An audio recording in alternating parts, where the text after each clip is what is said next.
there, YouTube friends. Masked Bandit here. Thanks so much for hanging out with me today. I always do appreciate it. And welcome back to Conifer Slopes. Another day, another episode, and oh my goodness, in the words of one Samuel L. Jackson from Jurassic Park, hold on to your butts. we're gonna take a change. We're gonna change it up today, kinda. You'll see.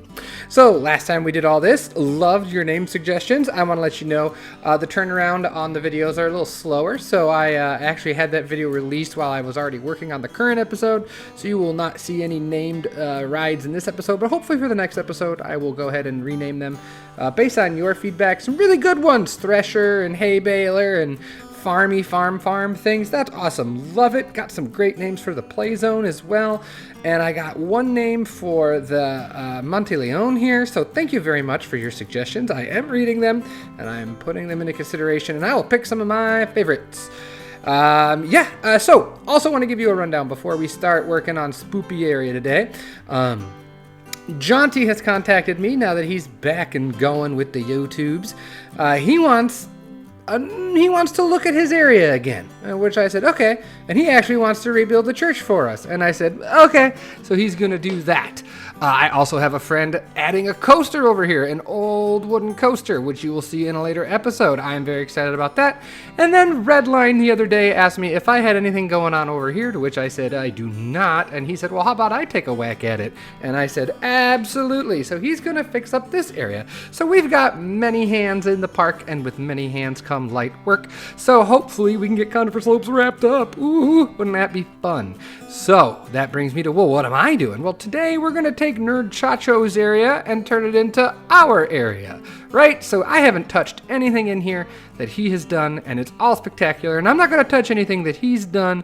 I'm just going to add on and start adding and making the things my own. The only thing I've done so far is work a little bit on the train. We are actually not going to be doing that today. We're going to hold on to that for another episode. What we're going to work on today is a couple shops and really nail the vibe, because we have this spooky part of our Feywild forest. Now I need to get a little bit more fantasy fey about it. As an avid D&D player, one of my favorite things about D&D is the Feywild. I love the Feywild. I have an entire campaign I have two campaigns based on the Feywild. If you don't know what the Feywild is, and if you're not a D&D player, imagine our world, but everything is dialed up to 11. Brights are brighter, darks are darker. It's where fairy tales, both good and bad, nightmares, that's where all that stuff comes from.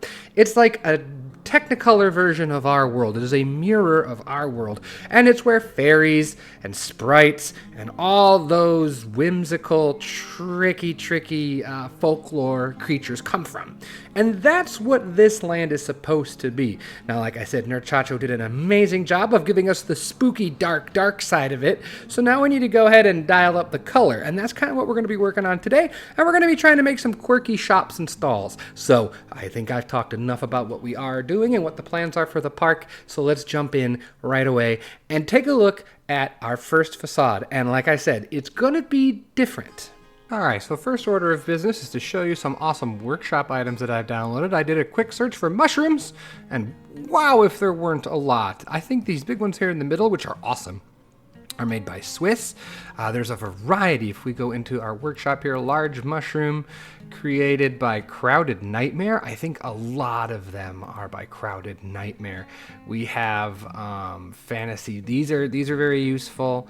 These are by Jellybean. I think that's how you pronounce it, Jellybean. These realistic mushrooms are great.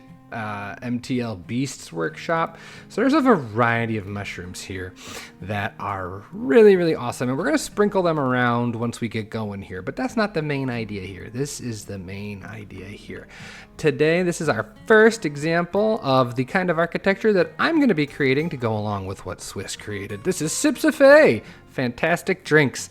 This is modeled after some Google search images where I looked up Feywild taverns, Feywild cottages, Feywild potion shops, and I found some really fun buildings and used them as inspiration for my own. Now, this is going to be kind of large. This area is going to be buildings that are kind of large.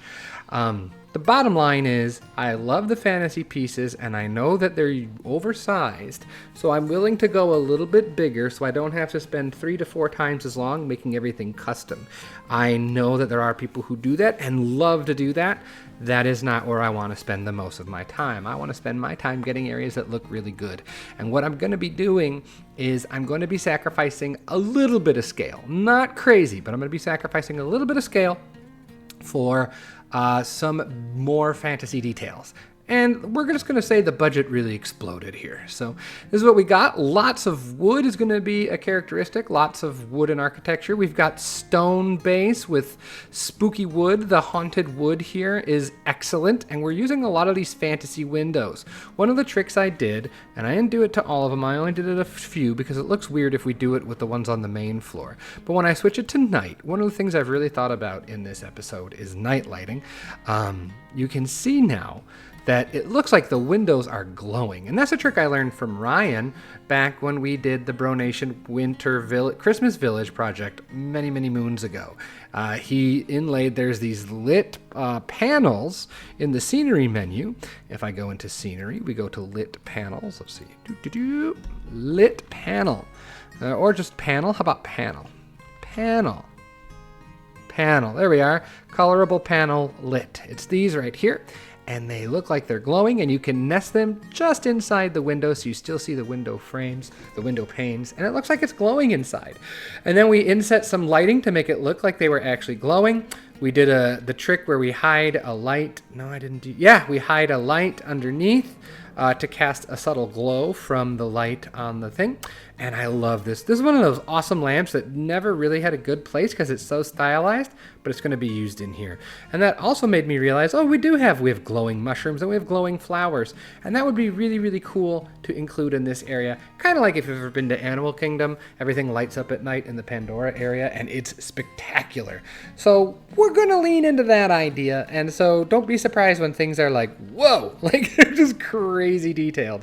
But we added some of the spooky bramble and some of the spooky vines just to kind of unsettle this a little bit, kind of rough it up a little bit. I don't have a place for it yet, but this was my first proof of concept for the style of architecture. One of the things I'm really proud is if you look, I've turned ever so gently the beams. They are not straight 90 degrees up and down. They're tilted, they're angled. I was going to do it to the windows, but that made it look a little silly. I think I had this window tilted, and if I do that, you'll see it doesn't. That's just, I don't think that works for me. I don't like that nearly as much. If we were to kind of just tilt the windows a little bit, that looks a little too wacky for me. So we're going to keep the windows on, but the beams are all turned just a little bit. Everything's just a little caterwampusy. It looks like the building's kind of leaning a little bit, leaning forward towards you, and that's kind of the vibe. I wanted it to look imposing in a mysterious sort of way, and that's how I accomplished that, was by bending the beams, turning the beams ever so slightly to be off their axis. Just a little bit. See, just a little bit. Got some cleanup to do still, but just wanted to make sure I could get this done. So this is the vibe. This is what I'm going to be doing with all the buildings in this area. But I only have one more building to show for this episode before we start fitting it into the area. So let's take a look at the next building, which is a little bit bigger, a little grander, a little more fantastic. Alrighty, this one took a while. We are looking at what is eventually going to be a tavern, an inn. I mean, not an inn, but a tavern. And it's going to be, I think it's the park's only full-service sit-down restaurant. Server, full thing, reservations required, probably. It'd be pretty busy. But that's why it's so large. I know it's big. The doors especially are really big, but I wanted big, grand doors. I don't know. One of my favorite restaurants that I can think of as Mythos at Islands of Adventure. I don't even know if it's still around, but I remember being enamored by that. And just how big, especially the interior, felt. And just the huge mountain it was carved out of and the waterfall. So I didn't mind that this one got kind of big. I think the patio was helping it feel really big. Which, by the way, this is not its final resting place. I just wanted it this way so that I could get good sunlight on it. One of the problems with Planet Coaster is depending on the way your park is laid out, if you're building where you want your building to go, it may not be lit up well. So anyway, this is our tavern. And I love all the little details. I wanted to use, again, these fantasy roof pieces. I just think it fits this vibe of this Feywild fantasy vibe that we're going for. I don't know. It just felt too good not to. Really happy with these bracket pieces that ended up being wooden details. I think that's kind of cool, as well as the way I've nested the wood behind the windows here, because it didn't work without it there. In fact, there's like 8 different buildings because of the different roof lines and the different like structural shapes and things like that. So this one took a little while to get together, and then even longer to detail. And there's still a little bit of detailing to be done, but for the most part, yeah. And obviously the back needs to be cleaned up. But yeah, we are getting along with a vibe. I want to put this over here so that as you come out of the station, you can hop right into the tavern. I think that makes plenty of sense to me. So I'm excited about that. Some other ideas I'm throwing around. I'm throwing around a teacup ride for back here. I did think about a log ride a long time ago. I don't know if we're going to have room for that, though. We shall see. So I do want to show you what I mentioned. So, for example, let's take a look. At the area we were working on in the last episode. Let's look over here. No matter what time of day I make it, Pretty Things Rustic Boutique is always going to be in the shadows. And so it's going to kind of mess up my color palette. So if you're ever bothered by that, what you can do is you can just open up the menu. And one of the tricks I like to do is, let's say we're going to start building a building. I go in and I pick my wall. And then I don't move anything. I don't touch anything. I just go to an open plot. And I only use the big rotation there. Because now I can set it so that I'm building my building on the global grid and I've got good sunlight, and this will actually help move pieces around much easier. Highly recommend, if you can, to build your buildings all facing the sun and then putting them in place where you want them to be. It's a great way to make sure that you get a good look at what things actually look like before you go putting them in places where they will never receive full sun. So yeah, that's what I did, and I'm very pleased with it. And let's get it put in place, and let's start getting the area feeling a little more foresty. Like I said, this area is very open. We're gonna fix that. Alrighty, hopefully you can now see the vision. Welcome to the Lantern Tree Tavern and Inn. And this tree, oh my gosh, I love this tree. I didn't create the tree. The tree was created by, let's see who the tree is by. It's by Banecat. Banecat created the tree, and all I did was I hung all the different lanterns in the game, attached some TMTK chain to them, and we just have a whole bunch of lanterns on this tree now. I think this is spectacular. The Lantern Tree Tavern and Inn. So fun. Added a ramp, raised the whole thing a little bit, just put the tables out, some umbrellas, and put it in the spot that I wanted it to be. And even went ahead and put some, staff gates back here. It's a little close. We'll make it work though. And then back here we've closed up the back of the building. Much simpler because no one can see it. We have our garbage and our delivery area. So we'll have a probably bigger backstage area here. Train goes right past it. That's all good and gravy for me. We threw this witch ride back in the center. I really like it here at the end of this long stretch. So as you come here, I gotta show this off too. As you come here, you get the view of the ruins, and then you get the witch there, except her view is going to be obscured coming up real soon. But another thing to show you, I got people all over the map making things for me. So this sign, the hag sign, look at this. This is made by Spike, who makes most of Nerdchacho's signs for his projects. Thank you. Shout out to Spike for being awesome and making this awesome The Hag sign. Just look at the spectacular details on this. I love it. And at night, it just grows that sickening green. It's so very awesome. So very pumped for that. Thank you again so much. I actually need to raise it a little bit. I need to raise it a little bit. Maybe I can't. Why can I not? Oh, no. I'll have to figure it out later. For some reason, it's not letting me raise it. But yeah, big shout to Spike. Thank you so much for everything. And now it's just, with the water and come on, look at that view. That's pretty spectacular. And you got your entrance sign right here. And there it goes. Whoosh. I originally had the sign right here, but I had completely forgotten about this amazing. I blocked the fountain, that awesome triggered fountain that Chacho had made for us, so I wanted to make sure I didn't cover that up. So I moved it across the way and against the fence here, which I think works really well. I may scooch it over just a little bit further to give further separation between this sign and the entrance. Let me know your thoughts. Should I slide it down a little bit? Maybe. I don't know. You tell me what you think. So, now that it's in place, I really wanted to spend the rest of this episode getting this to feel more like a forest. So what I've done is, if I look under here, if we move all of the path covers that Chacho had used, you can see there's lots of gaps. And so what I'm going to do is I'm going to revamp the pathing here. I'm going to take a look at it, and I'm going to make it how I want people to be able to move. And then I'm going to leave some larger gaps to do some intentional planters that are going to go on top of the path cover, so we can really make this feel more like a forest. We're also going to do the hack where we make this look smaller. We're going to make the ride look smaller by using if I get rid of the queue fences, we can go ahead and, with the use of path covers and a custom fence, make this look a lot smaller, which will make this area feel a lot larger to walk through, because it's a little cramped in here, but I really don't want to push any further forward. So we're going to go ahead and we're going to dress this area up. We're going to make it look very fantasy fae colorful, yet still kind of spooky and unsettling. And then we're going to also create some custom lamps and all kinds of good stuff to make this feel a little more completed, make this area feel just a little bit more completed. So I decided to shift it to night for our final update, because I think it's going to be more impactful that way. And I also put on the lovely reshade. So here we are. Welcome. We're looking for a name for this area. I think my wife came up with one. I'll have to show it to you in a future episode. But look at the sign now. Oh, it's so good. I love how bright green it is. But also then when you turn around, oh, things look a little different here. Just a little. And then, oh, even more different that way. Oh, I made a custom light structure using a bunch of different lights. And it's really bright, but I like it. I think it's kind of fun. And it kind of gives purpose now to this area. And I've dropped a few more of them in as we go. So let's take a quick stroll through this area now.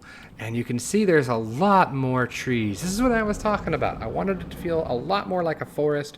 And it's going to be like this from this point all the way through to the end of this land. So this is a quick look at our fantasy, Feywild, spooky fairy tale. It's a lot of different vibes, but I like it. I like it a lot. We put some lighting down to underneath the trees to kind of make them glow a little bit. And you can see walking through this area just how unique it is. We put down a bunch of these mushrooms. I think I'll add some sound effects in here or something, or find some cool music to put in. And then we've got the witch here. I threw some spotlights down to really make her glow green and pinkish purple. I'm just really, really happy with how this looks. Another one of these lanterns here. Like I said, the different kinds of mushrooms, and all the while this coaster is just screaming through the area. And now it's even harder to see, especially once you get over here, which I think is pretty cool. Here's a look at the custom fence. Real simple, but just pulled the ride footprint in. Now it looks like you can walk this way, even though you can't. We don't really care. And now I haven't finished the paths, but look right here. Look at all these lights and how they bounce off the windows of the tavern. I just think that's awesome. And you look here, the Lantern Tree Tavern, and you can even see Category 5's lift hill or top hat back there is all illuminated. It's really coming together. Now, is it a little over the top? Yeah, of course it is. But you know what? I think I mentioned it on Bro Nation. It's keeping me playing, and I'm excited to play. I'm excited to build this way. And so, you know what? I'm going to do whatever I want. So, I know, Masked Bandit's all about scale and realism, but I'm also about more so having fun. And if this is what it is that's making me have fun right now, well, then guess what? That's what I'm going to do. And so I am so excited to continue working on this area. Sorry if this felt a little shorter. This takes a lot of time. These buildings have lots of detail, and just figuring it out. I'm hopeful that the next couple episodes we'll be able to finish off this area, and then it truly will be just detailing. We're going to have some additions from other people. I'll point them out or maybe bring them on to talk about their additions in the future episodes as well. So you can expect more Conifer Slopes stuff coming as we progress here. I do want to let you know that I've been doing a really good job of getting out videos every 4 to 5 days. It's probably going to slow down to probably once a weekish. Based on my schedule is going to be changing here in the next week or so, getting back into a different routine. So just hang with me. Very excited to see this project through. We're too close to end now. Let's get her done. So I think that's where we're going to leave it today as we continue, as we begin. So I think that's where we're going to leave it today for this episode of Conifer Slopes. I hope you enjoyed. If you did, please hit the like button. Consider subscribing. Tell me what's your favorite part. What did you like to see? What do you think about this area? Comments below. You know, engagement makes the world go round. So would love to hear your thoughts. All that being said, have yourself a great day, great night, great whatever. And I will see all of you for the next episode of Conifer Slopes. Take care, everyone. Talk to you later. All right. Bye-bye.